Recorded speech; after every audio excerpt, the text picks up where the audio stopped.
What's up everyone, today we're talking about Dark and Darker. Dark and Darker is a first-person dungeon crawling extraction game where you head into a dungeon either alone or with friends as a warrior, a wizard, a druid or something in between, and you fight to survive. You loot, you fight PvE and PvP and try and extract with as much loot as possible, and it just released for free on Steam.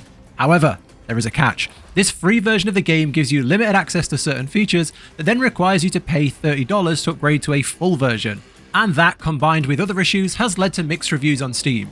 So today I wanted to try it myself and share it with you and go over the basics of what the game is, what exactly you can do and what you're limited by, if this game is worth it, if it's worth jumping into this, and if the free version is a fun game in itself, or is it just a very small limited experience that constantly pushes you into the cash shop. So let's get straight into it and start up first with the free game experience. You get into this today and what do you do? So as a new player, the first thing you do is you make your character, and you can play any of the characters. None of them are locked off. You are limited to one character slot, but you can play any of the classes as much as you want. You can try them, you can level them up, and then you can delete them and make another one because you only have the one slot until you find the playstyle you like the most. And then once you choose to upgrade, you can get additional character slots and a shared stash and all that fun stuff.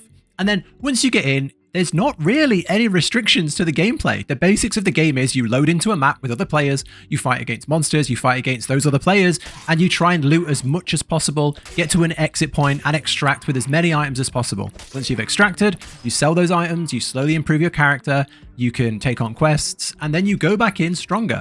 And you can do all of that in the free version of the game. I was very surprised with how much they let you do. I've played a bunch of games and have completed some of the quests. I've bought and sold a lot of gear at the vendors. I've stockpiled loads of gold in the stash. Played on, I think, every map available. I've taken some good gear back into the dungeons to try and get some good PvP fights. Lost a lot of them. And that alone has been a really fun experience without paying a penny.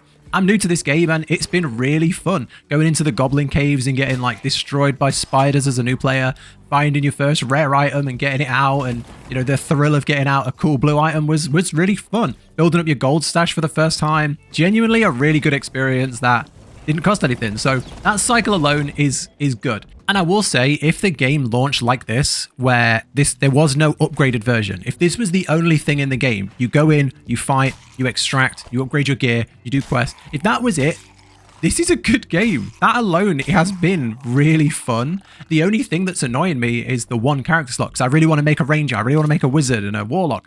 That's the only thing that's really bugging me. The game itself is fantastic. So that is a very good positive. So now let's talk about the big restrictions. There's 3 big restrictions on you as a free player. So let's talk about those next. So one is the single character slot. That is the biggest and most frustrating thing. I think in a game with so many cool characters, that's the one thing that would make a lot of people want to upgrade. So when you upgrade, you get, I believe it's 9 character slots. So you can make all of the characters. You can have one of each. I think that's great.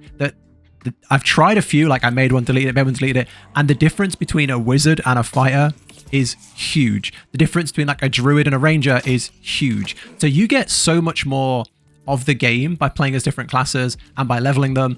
And you also get a shared stash. So that means like you can go in on your fighter and get a spell book or a wizard staff or a wizard hat and extract it. And then you can take that in on your wizard later and have better gear. So that's really cool. And I do really want that. So that's one big restriction.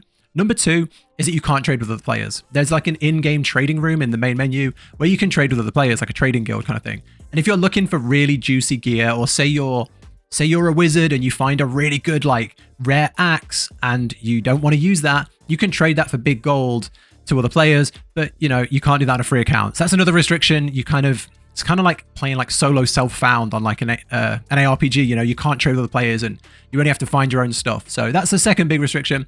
And the final thing you're locked out from is the high roller rooms. So you can go into each of the dungeons with no restrictions. It's all open to you, but you can only play on the normal mode, which means you can fight monsters, you can loot, you can PvP, you can extract, you can do everything, but you can't take in any gear over legendary quality. But in high roller rooms, you can. There's no item grade limit. There's no kill feed. It's like a hardcore mode. There's elite and nightmare monsters in there. And there is a higher quality and better drop rates on the good gear. So this is like the end game, the real competitive, really juicy thing. That's where you want to get into. It's where you want to be getting lots more like competitive PvP. It's where you want to get the really good gear. But yeah, they're the 3 big restrictions that you're put under as a free player. And overall, I don't think they're that bad. I think that it's fairly reasonable considering how much you get as a single character playing the normal maps. I think it's quite good. So now I just want to talk about my experience playing the game and whether I thought it was worth it or what, the good and the bad really. So I went in pretty blind. I had seen a bit of gameplay footage. You know, I've seen Tarkov, that's another extraction game. So I kind of knew what to expect, but I didn't know what it would be like to play. So I jumped in, I tried a few characters. I tried a wizard, a druid, a ranger, and a fighter, and I got absolutely destroyed on everyone, and not just by players. I died to goblins. I died to like more than one spider was destroying me. Every player that found me just destroyed me. But along the way, I learned the game more. I learned how to play. I learned how to be sneaky, more cautious, and that everything in this game will destroy you if you just run in headstrong. So big learning curve. I decided to fully level a character, so I picked fighter in the end because it seemed the most balanced. I wasn't doing too well on like the harder classes, so I stuck with fighter, just sword and shield, and it was a rush. It was a rush, like getting the basic starter gear, so going in pretty much with nothing to getting like plate gear, going around with a big tower shield and a big sword. Felt good. It feels good going through like that upgrade process. The risk that you could lose it all was really fun. Yeah, I got through a few of the quests, I stacked up a bit of gold, and I finally started extracting. So yeah, after about an hour of just getting my ass kicked by everything, I finally, you know, knuckled down and started sneaking around and extracting stuff. Got my skill points up so I could start like actually having a counter to some things in the game, and it got me hooked. It really hooked me. It's very immersive, and because it's so immersive, you just want to keep playing, which is good. I tried to start like taking like minimal items in, like a sword, a potion, basic things, so I could extract as much as possible with as little risk. And yeah, it's just really fun. I think having the free version gives you enough scope to fully enjoy and decide if the game's for you without feeling like you're worth less than the other players. I didn't feel like I was coming up against players that were fully kitted out with like crazy gear. I never felt like that for me. Maybe I just don't know enough about the game, but it felt pretty balanced. It felt pretty fair. I felt like I was playing against people of equal skill and experience for the most part. I think it's smart to lock out the high roller and the trading. That's very fair. I do wish they let us have more than one character though. Having one character and having to delete your character when you want to make another one felt very punishing, especially like as a new player trying it out. I want to try the different classes. That felt weird. I think if they gave you like all the characters but limited how far you can take them, that might be better than letting you just have one and take it all the way. But that's just my thoughts.